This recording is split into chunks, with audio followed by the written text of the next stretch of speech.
35 साल तक एक पिता ने अपनी बेटी को इंसाफ दिलाने की लड़ाई लड़ी। 35 साल तक एक पिता ने हर मुमकिन कोशिश करी कि वो जान पाए कि उनकी बेटी की मौत की असल वजह क्या है। 35 साल तक एक पिता ने अलग अलग देशों की यात्राएं करी ताकि वो सबूत इकट्ठा कर सकें अपनी बेटी के कातिलों को जेल के पीछे पहुंचाने के लिए। 35 साल तक एक पिता ने हर वो कोशिश करी जिससे कातिलों का असली चेहरा दुनिया के सामने आ सके। वो लड़की अपने सपनों को जीना चाहती थी, नए आयाम बुन रही थी, मगर तभी उसके साथ एक अनहोनी वारदात हुई। उसका ना सिर्फ रेप हुआ बल्कि उसका कत्ल करके उसके जिस्म के टुकड़े किए गए और फिर उन टुकड़ों को आग के हवाले कर दिया गया। वो लड़की 28 साल की जूली थी। 28 साल की जूली जो वाइल्ड लाइफ फोटोग्राफर थी और अपनी ज़िंदगी जीना चाहती थी, और इसी चाहत में वो अफ्रीकी देश केन्या गई थी। मगर केन्या में उसके साथ ये वारदात हुई, उसका रेप हुआ, उसका मर्डर हुआ, उसके टुकड़े किए गए। लेकिन पिता को कुछ और ही कहानी बताई गई। कभी पिता को बोला गया कि उनकी बेटी पर जानवरों ने हमला कर दिया था जिससे उसकी मौत हुई। कभी बोला गया कि आसमानी बिजली गिरने की वजह से जूली की मौत हुई। लेकिन पिता को इन सब बातों पर यकीन नहीं था, क्योंकि पिता को पता था कि उनकी बेटी के साथ कुछ और ही हुआ है। पिता को शक था कि जो कहानियां उन्हें बताई जा रही हैं वो कहानियां झूठी हैं, वो कहानियां गलत हैं। उन्होंने अपनी पूरी जिंदगी बेटी को न्याय दिलाने में लगा दी और बीते 35 साल से वो इस जंग को लड़ रहे थे, मगर अभी तक हत्यारे जेल की सलाखों के पीछे नहीं पहुंचे हैं। ये कहानी है साल 1988 की, मगर आज मैं आपको ये कहानी इस वजह से बता रहा हूँ क्योंकि जो पिता 35 साल तक अपनी बेटी की लड़ाई लड़ रहा था, जिनका नाम जॉन है, उनकी हाल ही में मौत हुई है। अपनी बेटी को इंसाफ दिलाने की उनकी चाहत अभी अधूरी ही रह गई है। हालांकि इस पूरे मामले पर जो जूली का भाई है और जॉन का बेटा बॉब, उसका कहना है कि अब वो लड़ाई, अपनी बहन को इंसाफ दिलाने की जो लड़ाई है, अब वो लड़ेगा। कई रिपोर्ट्स के मुताबिक जूली को इंसाफ दिलाने के बीच उनके रास्ते का रोड़ा न सिर्फ ब्रिटेन की सरकार और सुरक्षा एजेंसी बनी, बल्कि कई तरीके से वहाँ की सरकार और सुरक्षा एजेंसियों ने उनकी जांच को रोकने की कोशिश भी करी। ऐसा कई रिपोर्ट्स में जो जॉन थे उन्होंने कहा था।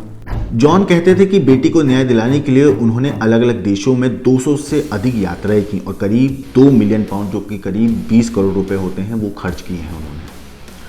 आपको बता दूं कि जूली की हत्या केन्या के मसाई मारा में साल 1988 में हुई थी और इस मामले को सुलझाने के लिए जॉन ने ज़मीन आसमान एक कर दिए थे। उन्होंने 100 से ज़्यादा बार केन्या की यात्रा की और सबूत जुटाए जिनका इशारा केन्या के तत्कालीन राष्ट्रपति डैनियल मोई के बेटे की तरफ जाता है।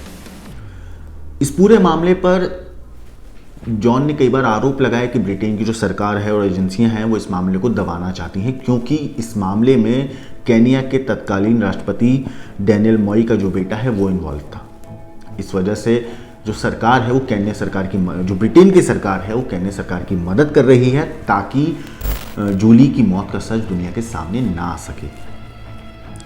इस पूरे हत्या को कवर अप करने के लिए ब्रिटेन की सरकार केन्या की सरकार की लगातार मदद कर रही है, ऐसे आरोप जॉन ने लगाए। इस पूरे मामले पर जूली के भाई और जॉन के बेटे बॉब ने कहा कि 35 साल से जॉन के नेतृत्व में पूरा परिवार केन्या की सरकार, ब्रिटेन की सरकार, स्कॉटलैंड यार्ड और MI6 से लड़ रहा है।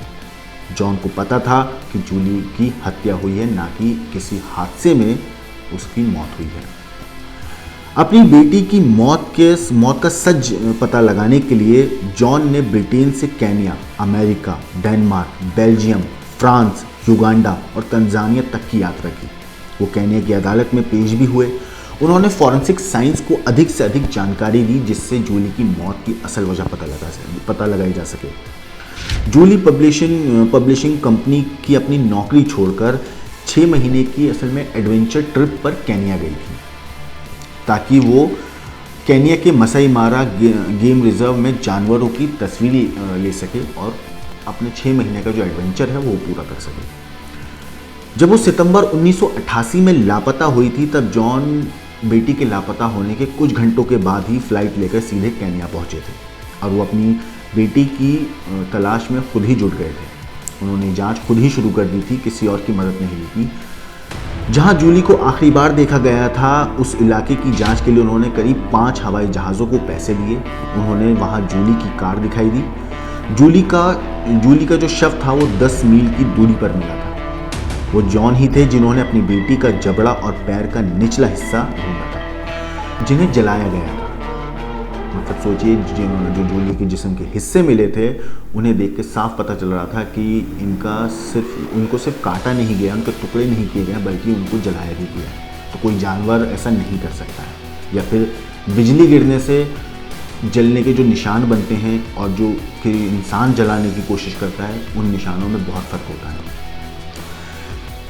झाड़ियों की गहराई में कई अवशेष जो हैं जूली के, जैसे जबड़े का हिस्सा और पैर का हिस्सा जो है, झाड़ियों की कई अंदर बिल्कुल झाड़ियों में पड़े हुए जॉन को मिले थे।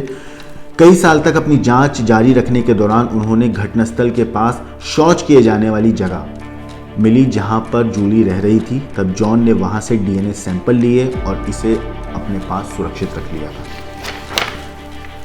अब तक जितने भी सबूत जॉन ने जुटाए थे, उन सबूतों से जॉन को यकीन हो गया था कि उनकी बेटी का रेप तत्कालीन राष्ट्रपति के बेटे जोनाथन मोई ने किया है। उसी ने अपने शराबी साथियों को जूली का शव गायब करने का आदेश दिया था।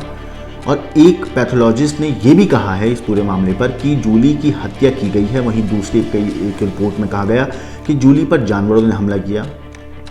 जॉन को यह भी कहा गया कई रिपोर्ट्स में है कि उनकी बेटी पर बिजली गिर गई थी।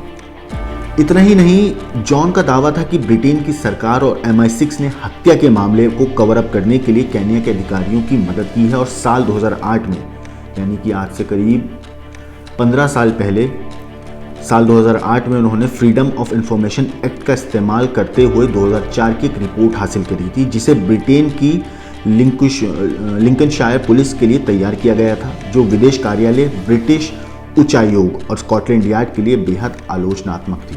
आज से करीब 15 साल पहले जॉन से जब पूछा गया था कि कौन सी चीज़ है, ऐसी कौन सी वजह है जो उनको 35 साल तक लड़ाई जारी रखने की हिम्मत दे रही है, उन्हें प्रेरित कर रही है लड़ाई लड़ने की, तब जॉन ने कहा था कि कुछ लोगों ने कहा कि मुझे सब जाने देना चाहिए, लेकिन उन्हें नहीं पता कि यह वाकई में क्या है।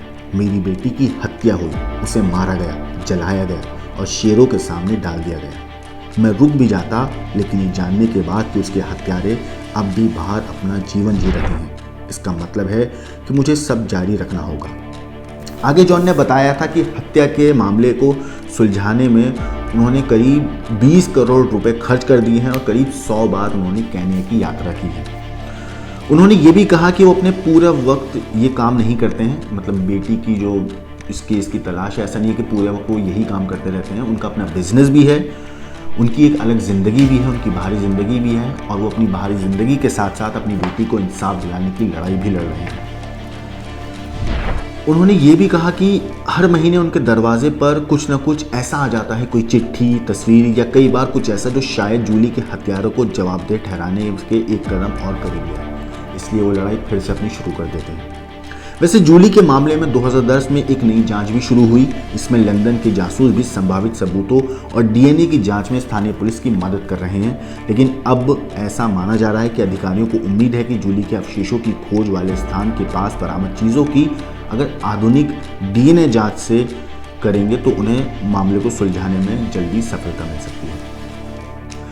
ये केस कब सुलझेगा, कब जूली के कातिलों को सज़ा मिलेगी, कब जूली के कातिलों का असली चेहरा सामने आएगा, कब जूली के कातिलों का पता चलेगा, वजह क्या थी, क्यों मारा, कैसे मारा, ये सारी डिटेल्स कब पता चलेंगी किसी को नहीं पता, क्योंकि जांच 35 साल से चल रही है। 35 साल से इस मामले में अलग अलग एंगल से जांच हुई है। पिता ने इतने सबूत इकट्ठा किए अपने दम पर, जिनसे उम्मीद है कि जल्द ही ये मामला सुलझ जाएगा। लेकिन बेटी को इंसाफ मिल पाता उससे पहले वो पिता इस दुनिया को अलविदा कह गया।